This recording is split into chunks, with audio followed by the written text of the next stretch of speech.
Hello and welcome to Basics for Gamers presents the basics of Thievery in Pathfinder 2nd Edition.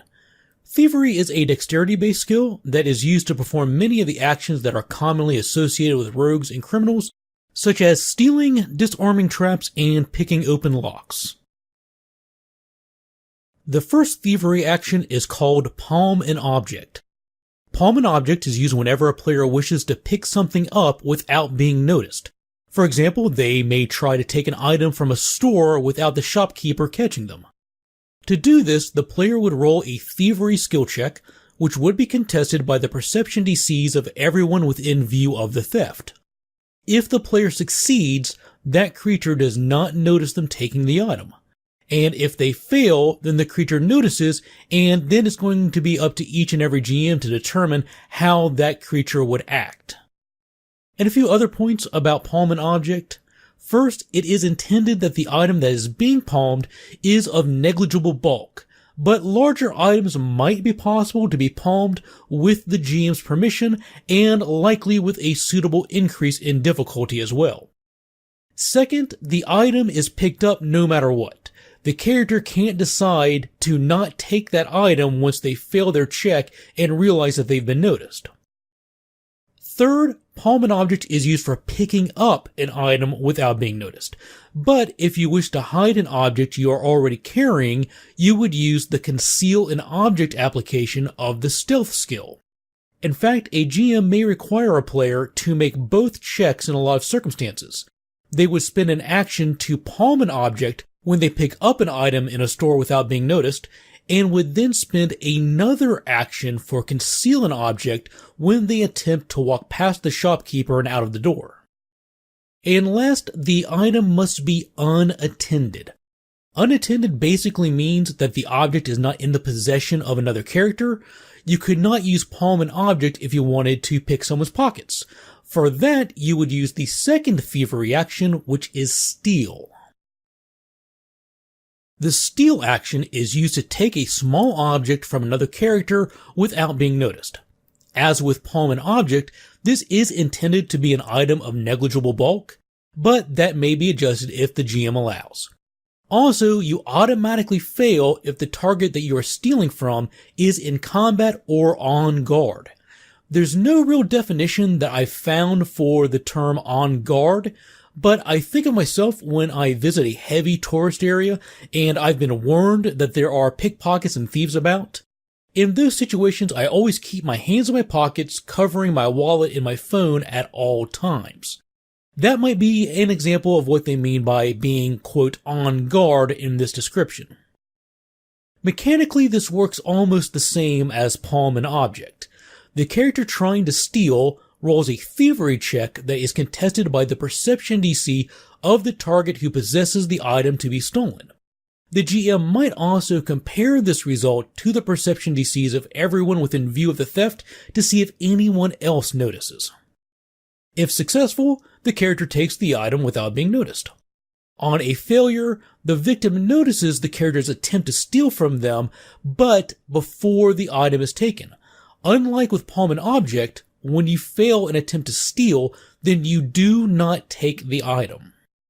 And note that the standard steal action assumes the item that's being taken is loosely worn or easily accessible, and the GM will apply penalties to the Thievery check as they deem appropriate. For example, a -5 penalty if the item is not in the open but is instead inside of a pocket, or apply an even larger penalty if the item is buried somewhere in a backpack, or other penalties for other circumstances, again, as the GM deems appropriate.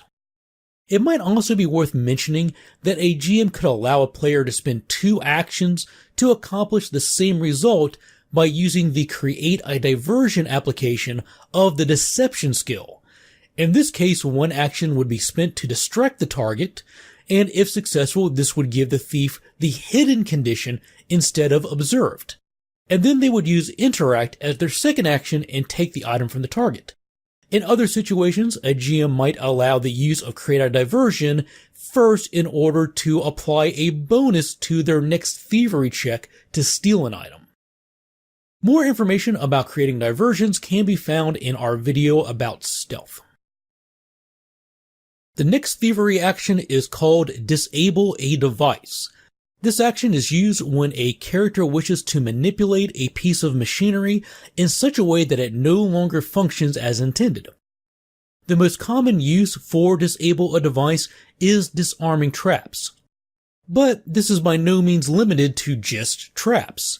With the GM's permission, this could be used in a wide variety of ways. For example, in one game that I played in, my rogue used disable a device to rig the wheel of a carriage so that if anyone tried to use it to pursue the team, the wheel wouldn't turn. Most uses of disable a device require the use of thieves' tools, but in this case the GM required the use of a crowbar instead. That's just one example, but others might include rigging a door so that it won't open, or sabotaging a catapult so that it can't fire. The mechanics are largely going to be the same regardless of if you're disarming a trap or disabling another device. The player spends 2 actions to attempt to disable a device, and then rolls their thievery skill check, which is then compared to a DC set by the GM. Most devices require multiple successes to disable depending on its construction, quality, and complexity. On a success, the player gains 1 success towards disabling the device. On a critical success, they gain 2 successes towards disabling the device, plus they leave no trace of their tampering and can choose to rearm that device later if they choose. On a failure, no progress is made towards disabling the device, and on a critical failure, they trigger the device. So if you critically fail your attempt to disarm a trap, the trap goes off. A couple other points to note here. Unlike the palm and object and steal actions, you must have at least trained proficiency in thievery in order to use disable a device. And just note that disabling a device again requires 2 actions, and most devices require multiple successes in order to disable. This can lead some players to want to spend the first 2 actions of their turn to disable a device, and therefore get 1 success towards that, and then start their next disable device attempt with their 3rd action of that current turn, and then finish it with their first action of the next turn. But remember, all 2 action activities and 3 action activities must be completed in the turn in which they are started. So you cannot start to disable a device with the 3rd action of one turn and then finish it with the first action of the next turn. Those are the basics of using thievery to disable a device, and the next video in this series that is dedicated to discussing traps and hazards goes into much greater depth and does provide examples on using this action to disarm traps. The last thievery action works almost identically to disable a device, but is specifically intended for disabling locks. Just like with disabling a device, pick a lock requires you to be at least trained in thievery and costs 2 actions per attempt. You must have thieves' tools to pick the lock, and just like devices, locks may require multiple successes to open depending on the lock's quality and complexity. The player rolls a thievery skill check, which is compared to a DC set by the GM. On a success, they gain 1 success towards opening the lock. On a critical success, they gain 2 successes towards opening the lock and leave no evidence of their tampering. On a failure, nothing happens. No progress is made towards opening the lock, and on a critical failure, they break their thieves' tools. So, when you purchase your gear, remember that you can buy additional replacement lockpicks. It costs 3 gold for a standard set of tools that come with 1 set of picks, and then you can buy additional backup lockpicks for only 3 silver each. So if you roll as bad as I do, make sure you invest in a few backup lockpicks. And one more thing to note is although thieves' tools are required to pick a lock, the GM may allow the player to use improvised tools. I think the classic example of this is using a hairpin to pick a lock. In this case, the improvised lockpicks are treated as if they are shoddy tools, which means the player may attempt to pick a lock with them, but suffers a -2 item penalty when doing so. Let's look at a few examples. For these, we'll be using our favorite rogue, Mauricio. She is a 5th level rogue, has expert proficiency in Thievery with a +13 bonus, expert proficiency in Stealth with a +13 bonus as well, and has expert proficiency in Perception with a bonus of +11. For these examples, we'll be focusing on the basic mechanics of lockpicking. Therefore, we're going to ignore any feats or special abilities that Mauricio might have, and we'll also be ignoring the possibility of these locks being trapped. Traps are covered in our next video that is dedicated to hazards. In our first example, Mauricio has found a chest that has a lock on it. The lock looks simple enough, and the GM has determined that it requires 2 DC 18 Thievery checks to open. Mauricio has Thieves' Tools, so she spends her first 2 actions on the Pick a Lock activity. She rolls 1d20 plus her Thievery bonus of +13. She rolls an 11 for a total of 24. This counts as 1 success towards opening the lock on the chest. With her third action that turn, Mauricio's player complains about having to take multiple actions to open a common lock. At the start of her next turn, assuming you're in encounter mode, Mauricio again spends 2 of her actions for the Pick a Lock activity. Again, she rolls 1d20 and adds her Thievery bonus. This time she rolls a 4 plus 13 for a total of 17. She fails, which means she makes no progress this round, but also suffers no consequences such as breaking a lockpick. With her third action that turn, she blames Valeros for not holding the torch so that she can properly see her work, and at the start of the next turn, she spends 2 actions to attempt this again. Remember, actions must be finished in the turn that they are started, so she could not have spent her third action on the previous round and her first action on this round to pick the lock.